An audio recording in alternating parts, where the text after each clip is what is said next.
Thank you very much, Mr. Speaker. Mr. Speaker, chronic wasting disease is a fatal contagious illness of deer and elk. What is known is that it is spread from gamed ranched deer and elk into wild populations.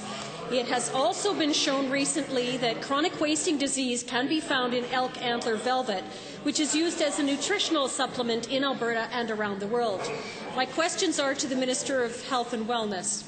Does the Minister agree with the World Health Organization recommendation that all products, including velvet, from animals known to be infected with any prion disease should be excluded from the human food chain? The Honourable Minister of Health. It isn't something that has been come to the top of my pile of the to-do list, Mr. Speaker. The Honourable Member.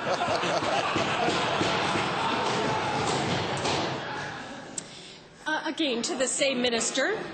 If the current mode of transmission for chronic wasting disease from animal to animal is not known, does the minister not agree that every precaution should be taken to avoid human contact with potentially infected elk and deer?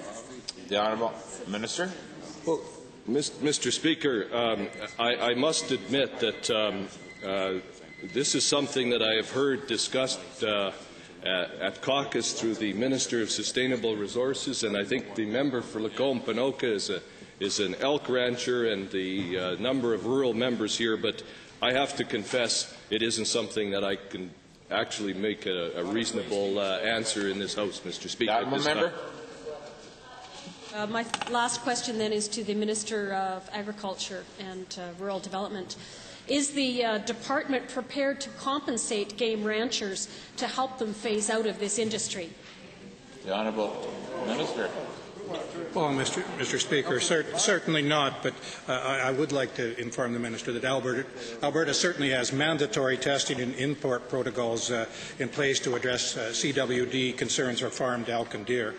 It's interesting to note that Alberta's only case of CWD and farmed elk was in March of 2002, and we've tested over 50,000 captive cervids for CWDs since 1996.